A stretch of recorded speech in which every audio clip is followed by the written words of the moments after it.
सुप्रभात विद्यार्थियों। आज हम सुगम संस्कृत का 5वां अध्याय अमूल्यानि मोक्तानि पढ़ने जा रहे हैं। यह अमूल्यानि मोक्तानि यानी अमूल्य अनमोल मोतियाँ। अनमोल मोतियाँ क्या है? तो अच्छे विचार, जिसमें आप सकारात्मक सोच के साथ प्रत्येक चीज़ को देखते हैं, ग्रहण करते हैं।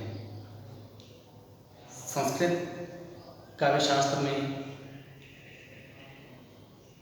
विद्वजनों ने बहुत सारे अनमोल वचन कहे हैं, अपने अनुभवों को संस्कृत के काव्य पंक्तियों यानी श्लोकों द्वारा व्यक्त किया है। उन्हीं में से आपके पाठ में संकलित इन श्लोकों को, जिसमें बहुत सारी ज्ञान की बातें हैं, उसके बारे में हम जानेंगे। तो आइए प्रारंभ करते हैं। अमूल्यानि मोक्तानि।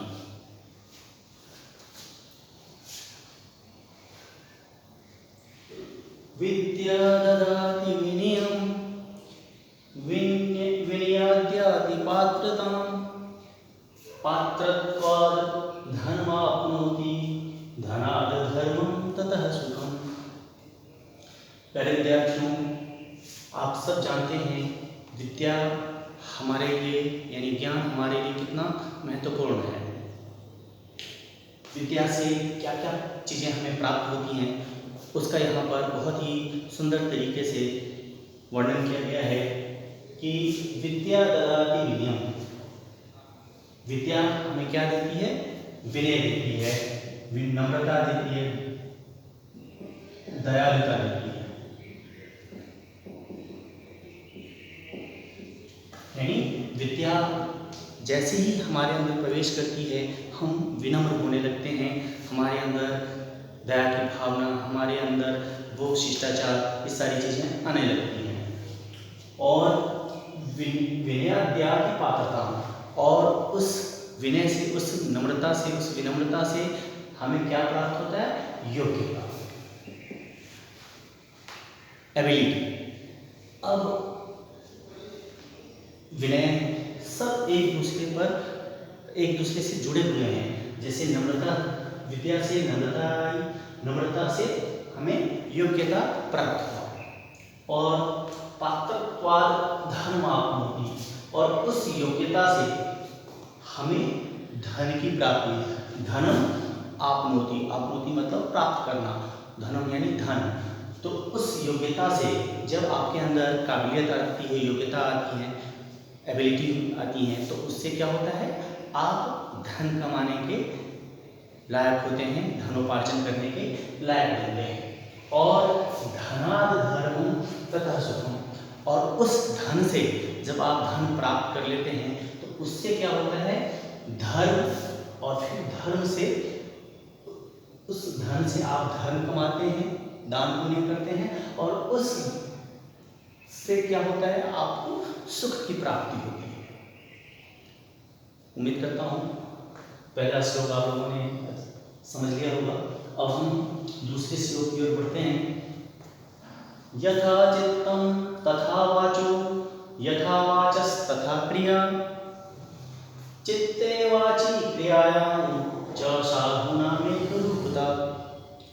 यथा चित्तं, जैसा चित्त यानी मन, तथा वाचो यानी जैसा आपका मन होगा वैसी ही आपकी वाणी होगी, और जैसी आपकी वाणी होगी वैसे ही आप कार्य करेंगे।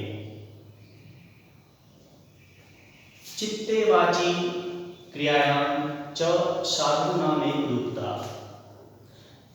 साधु लोग जो होते हैं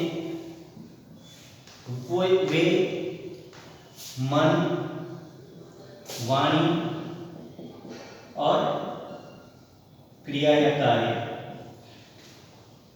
उन साधु लोगों के मन, वाणी और कार्य में एक रूपता होती है, समानता होती है।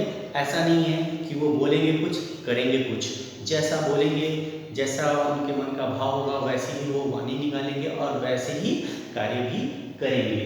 यानी उनमें किसी प्रकार का छल प्रपंच नहीं होता है। अगला श्लोक भी बहुत महत्वपूर्ण है। नमन्ति फलिनो वृक्षा नमन्ति गुणिनो जना शुष्क वृक्षाश्च मूर्खाश्च न नमन्ति कदाचन।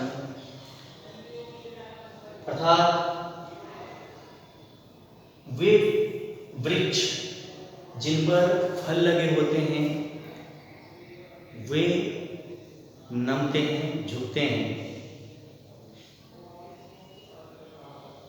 नमन्ति गुणिनो जना, और जो गुणी लोग होते हैं वो भी नमते हैं, झुकते हैं, यानी उनके अंदर वो शालीनता आती है।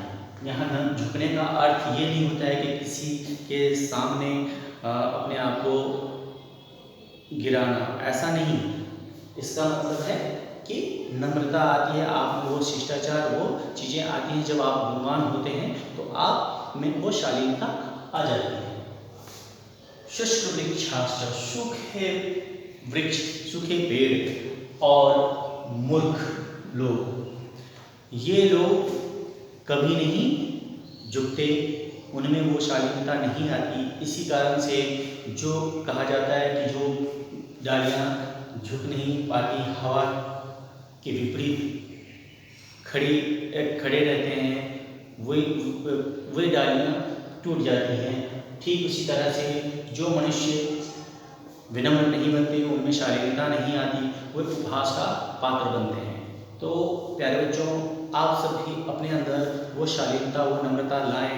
आप अपने बड़ों के आगे विनम्र बने, अपने अंदर वो शालीनता लाएं ताकि आप उनका आशीष ले सकें, उनके मार्गदर्शन में आप बेहतर भविष्य बना सकें।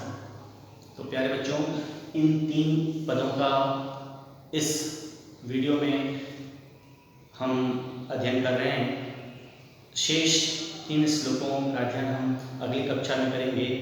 तब तक के लिए जय हिंद।